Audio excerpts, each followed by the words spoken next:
Black Cave Incident. Thomas Benning loved exploring caves. In April 1995, he went to Black Cave in Arizona by himself. He had been to this cave before, so he felt safe. He only brought a lamp and no helmet. Thomas entered the cave and took a side path he had never tried. After an hour of crawling, he got lost. He tried to find his way back, but couldn't. His lamp started to flicker and then went out completely. Thomas was trapped in total darkness deep underground. He lit matches one by one to see where he was going. When his matches ran out, he was in darkness again. He crawled around feeling the walls with his hands. Thomas left pieces of his clothes behind to mark where he had been. He hadn't eaten or drunk water for a long time and felt very weak. Thomas found a crack in the rock that looked like it might lead out. He lowered himself into the narrow crack. His hips got stuck between the rock walls and he tried to push himself up but couldn't move. Thomas was trapped and couldn't get free. He was alone and no one could hear him call for help. His wife called the police when he didn't come home. The police searched for him but couldn't find him. They found his car near Black Cave but couldn't find Thomas. The rescue team searched the cave but missed the path he took. After many days, they stopped looking for him. Thomas died alone in the cave. In December 1996, 3 cavers were exploring Black Cave. They found burned matches and pieces of clothing. They followed the trail deeper into the cave. The cavers found Thomas's body stuck in the narrow crack. He had been trapped there for almost 2 years. They called the police right away. The team went into the cave and brought Thomas's body out. His wallet proved it was really Thomas Benning, land of the Swirling Mist Cave Incident. Tom Dawson and Bob Sacco were experienced cave explorers. They went to explore a new cave called Land of the Swirling Mist Cave in Colorado. The cave had big rooms filled with piles of rocks. Tom decided to dig through a pile of rocks to find a new tunnel. He lay on his side and started pulling rocks away. Suddenly, a huge rock slab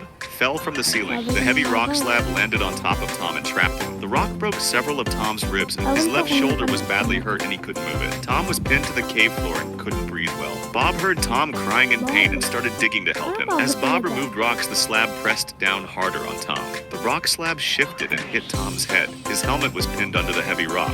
Tom used his free hand to unbuckle his helmet strap. He pulled hard and the helmet strap came loose. Tom quickly slid his body out from under the rock. The rock crashed down right where his body had been. Tom's ribs were broken and his shoulder was badly hurt, but he knew he had to get out of the cave right away. Tom ran toward the cave entrance as fast as he could. Bob gave him a flashlight and followed behind. Tom felt dizzy and his head hurt badly. Near the entrance, he had to crawl through a narrow space. Halfway through, Tom collapsed because he was so hurt. His wife, Nancy, was waiting near the cave entrance. Nancy heard Tom calling for help. She grabbed his clothes and pulled him out of the narrow space. Tom pushed with his feet to help her drag him out. Nancy pulled Tom all the way to the cave entrance. His wife ran to get their phone and call for an ambulance. They drove to meet the ambulance at the visitor center. Tom was rushed to the hospital. The doctors found he had a concussion, broken ribs, and internal bleeding. His shoulder was dislocated and he had many other injuries. Tom almost died, but he survived the terrible accident. Kong Adventure Cave Incident. Carl O'Keefe was a 49-year-old father from England. On April 22, 2023, he took his family to Kong Adventure Center for his niece's birthday. The center had fake caves made of fiberglass for people to explore. Carl went into the caves with his children to have fun. His kids crawled through the narrow tunnels easily because they were small, but Carl was too big for the tight spaces. The cave tunnels got narrower and narrower as he crawled. Carl tried to turn around in a tight section of the cave. He got stuck between the walls and couldn't move forward or backward. Carl was trapped and couldn't breathe well. His children noticed something was wrong and ran to get help. The Adventure Center workers came quickly to help. They tried to pull Carl out with ropes, but he was stuck too tight. The workers called the police, fire department, and ambulance. Mountain rescue teams came to help too. Carl had been trapped for almost 1 hour. His breathing got worse and he was getting very sick. More rescue teams came with special equipment. Workers took apart parts.